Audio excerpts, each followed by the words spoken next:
미라클 모닝 애청자 여러분 안녕하십니까? 오늘은 코로나19 바이러스 다음엔 최악의 식량 기근이 온다 라는 제목으로 말씀을 나누겠습니다. 동아일보 11월 16일자에 이런 기사가 떴습니다. 코로나보다 무서운 최악 식량 위기 온다. 코로나 여파로 생산 공급주로 연말까지 2억 7천만 명 기아 허덕. 내년 기근 바이러스 인류 위협. 현재 전 세계적으로 코로나 확진자가 약 5,500만 명 정도입니다. 그런데 기아로 허덕이는 사람들이 2억 7천만 명을 예상하고 있습니다. 유엔 산하 세계 식량 계획 WFP 데이비드 비줄리 사무총장은 14일 이탈리아 로마 본부에서 가진 AP통신 인터뷰에서 올해보다 더욱 심한 최악의 식량 위기가 내년에 닥쳐올 것이라고 경고했습니다. 그러니까 내년에는 신종 코로나 바이러스 감염증만큼이나 그 이상으로 심각한 기근 바이러스가 인류를 위협할 것이라는 경고가 나온 것입니다. 전염병 대유행으로 식량 위기가 악화될 것으로 예상되기 때문입니다. 유엔 산하 세계 식량 계획은 1961년 설립이 되었는데 지난달 2020년 노벨 평화상의 주인공도 됐습니다. 코로나19 대유행 속에서 기근과 빈곤 퇴치에 헌신한 점이 높이 평가됐기 때문입니다. 비줄리 사무총장은 분쟁, 자연재해 지역, 각국 난민 수용소에서 식량 공급을 위해 노력했지만 가장 힘든 시기는 지금부터라며 앞으로 더 극심한 식량난과 기근이 닥친다는 점을 알고 싶다고 강조했습니다. 남수단은 올해 밀 가격이 60% 급등했습니다. 인도, 미얀마 등에서도 감자와 콩 가격이 20% 이상 올랐습니다. 내년에는 식량 부족 현상이 더욱 심화될 것이라는 게 비줄리 사무총장의 경고입니다. 선진국들은 발빠르게 식량 안보 차원에서 농산물 확보에 나서고 있습니다. 일부 농업 강국들은 곡물 수출을 제한하고 있습니다. 베트남은 쌀을, 러시아는 밀, 쌀, 보리 등의 수출을 막고 있습니다. 그렇게 막아버리니까 식량 수확 사정이 나은 나라에서도 유통망이 막히니까 판로를 찾지 못해서 밭을 갈아엎는 사태가 벌어지고 있습니다. 이제는 최악의 식량 기근, 위기가 찾아올 것입니다. 자, 이런 기사를 보고 우리는 깨달아야 할 것들이 있습니다. 시대를 분별할 줄 아는 자가 되어야 합니다. 역대상 12장 32절에 이런 말씀이 있죠. 이사갈 자손 중에서 때를 깨닫고 이스라엘이 마땅히 행할 바를 아는 자들, 곧 그들의 우두머리가 200명이었더라. 그들의 모든 형제들이 그들의 명령에 따랐더라 라고 했습니다. 이 시대가 주는 의미를 깨닫고 마땅히 행할 바를 아는 자들, 이스라엘에서는 이사갈 자손 중에서 그런 무리들의 지도자가 200명이 있었다고 말합니다. 그래서 그 200명의 싱크탱크 지도자 연구원들이 말하는 바대로 따른 것입니다. 시대를 분별하고 어떻게 행동해야 하는가를 연구하여 말하고 있기 때문입니다. 우리의 싱크탱크는 바로 하나님의 말씀 성경입니다. 성경을 연구하면 이 시대를 분별하고 어떻게 행동해야 할지를 잘 아는 그리스도인이 될 수가 있습니다. 그렇기 때문에 우리 그리스도인들이 정신을 바짝 차려야 합니다. 그런데 아직도 정신을 차리지 못하고 주저앉아 버린 분들이 눈에 띕니다. 겨울철로 접어들면서 코로나19가 점점 확산되는 것 같습니다. 그래서 11월 19일부터는 아마도 수도권이 1단계에서 1.5단계로 격상한다는 발표가 있습니다. 이 시대가 지금 전염병으로 고통을 당하고 있습니다. 그런데 코로나 바이러스의 백신이 나오면 이제 정말 모든 것이 끝나는 것일까요? 이제 안심하고 살아가도 될까요? 우리는 지구촌 한 구석에서 일어나는 일이 나에게도 직접적으로 일어난다는 사실을 피부로 느끼고 있습니다. 중국 우한에서 일어난 일이 전 세계 모든 사람들에게 공격적 영향을 주고 있습니다. 몽골은 얼마 전까지만 해도 코로나 청정지역이라고 했습니다. 국내 확진자가 거의 없었다고 합니다. 주로 외국에서 들어오는 사람에 의해서 발생했습니다. 인접한 중국의 국경을 제일 먼저 막아버린 나라가 몽골입니다. 공항도 막아버렸습니다. 그래서 그런지 지금까지 거의 확진자가 그렇게 많지 않았습니다. 그래서 자유롭게 일상을 하게 되었습니다. 여전히 국경은 막아 놓았지만 말입니다.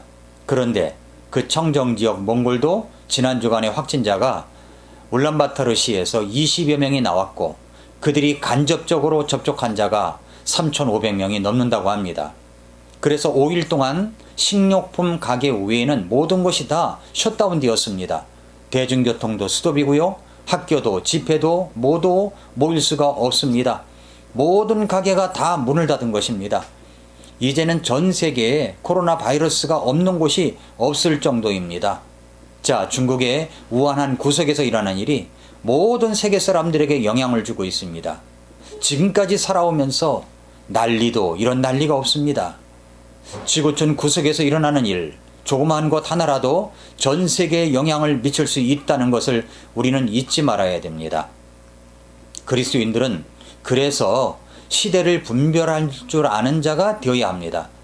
그래서 각종 뉴스에서 보도하고 있는 내용들을 잘 살펴보아야 이 시대를 분별할 줄 아는 자가 될 수가 있습니다. 저도 우리 교회 성도님들에게 예배를 드리는 상황, 신앙생활을 유심히 살펴보면서 우리 성도님들의 생활을 위해서 기도하고 있습니다. 그리고 말씀을 준비하고 전합니다. 그런데도 이런 코로나 위기에 믿음이 더욱 견고해지는 성도가 있는가 하면 저 뒤로 물러가는 분들이 있습니다. 여러분의 신앙은 개인이 책임을 져야 한다는 것을 잊지 마십시오. 저는 우리 교회 성도님들이 믿음 안에서 생활할 수 있도록 날마다 말씀도 준비해서 올리고요. 예배 때마다 필요한 말씀을 전합니다. 그런데도 교회에 나오지 않는 분들이 있습니다. 좀 안부를 묻고 싶은 분들도 있습니다. 그런데 연결이 잘 되지 않은 분들도 있습니다. 정말로 안타까운 심정입니다. 지난 주일날 우리 교회에 잘 나오는 몽골 자매님들, 한국에 유학을 온 유학생들 자매님들이 교회를 못 나왔습니다. 왜 못 나왔을까 궁금했습니다. 그런데 간접적으로 저에게 이런 자기들이 못 나온 이유를 전달해 왔습니다. 못 나온 이유를 목사님께 전해달라고, 목사님이 걱정할까봐 그런다고 말입니다. 이런 모습이 성도의 기본적인 생활 아닙니까? 여러분의 신앙은 여러분이 책임을 져야 됩니다. 더욱더 견고한 신앙으로 붙잡을 수가 있어야 됩니다. 인터넷 유튜브를 보면 많은 설교들이 올라와 있죠. 좋은 설교도 있고 가짜 설교도 있습니다. 그런데 여러분, 아무리 설교를 잘하는 분이라고 할지라도 여러분의 담임 목사는 아닙니다. 여러분의 교회 목사는 아닙니다. 먼저 담임 목사님의 설교를 충분히 들을 수 있어야 됩니다. 담임 목사님의 설교는 듣지 않고 돌아다니는 인터넷 설교에 만족해서는 안 됩니다. 먼저 교회에 충성된 자가 되어야 됩니다. 귀만 즐겁게 하는 행함이 없는 자가 되어서는 결코 안 될 것입니다. 코로나 전염병이 주는 정신 번쩍이는 의미를 깨닫고 있어야 하는데 이제는 만성이 되어버린 것 같습니다. 예수님께서 우리에게 뭐라고 말씀하셨습니까?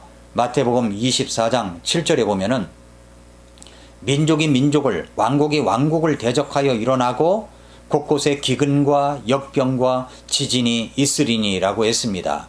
말세에 일어날 일들입니다.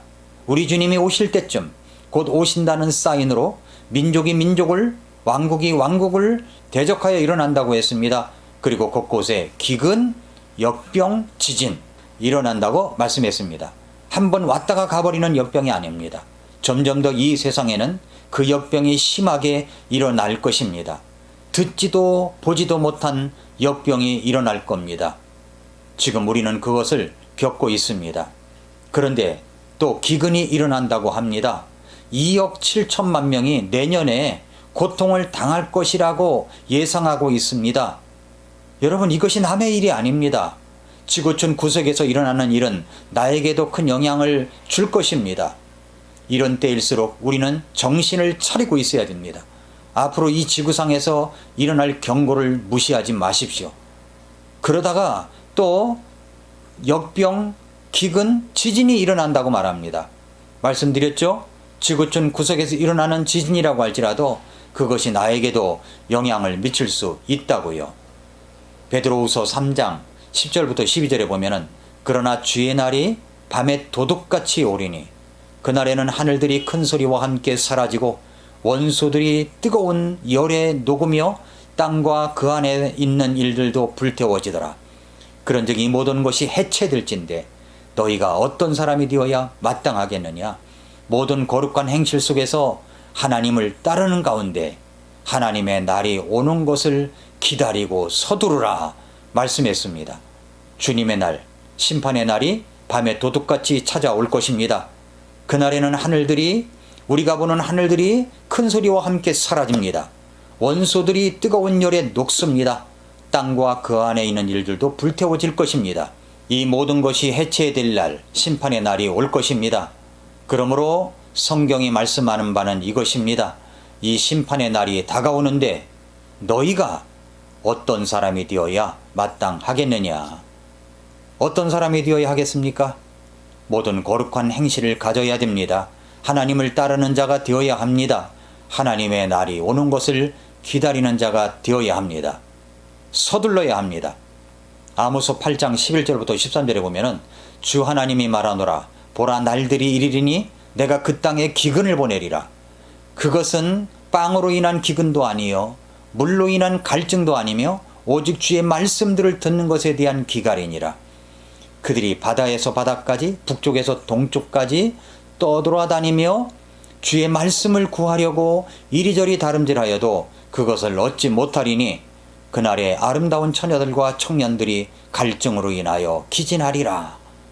식량으로 인한 기근도 아니고 물로 인한 갈증도 아닌 주님의 말씀들을 듣는 것에 대한 기근이 일어난다고 말씀하십니다. 유튜브 설교가 홍수처럼 그 수많은 것들이 올라와 있지만 생명을 살리는 말씀을 통한 갈증이 해결하는 사례가 별로 없는 것 같습니다. 우리는 이사갈 자손의 200명의 싱크탱크, 때를 깨닫고 어떻게 행할 바를 아는 자들처럼 우리도 성경 말씀이 주는 경고를 알고 이 시대를 분별할 줄 아는 자가 되어야 합니다. 정신을 바짝 차리십시다. 오늘도 미라클 모닝입니다.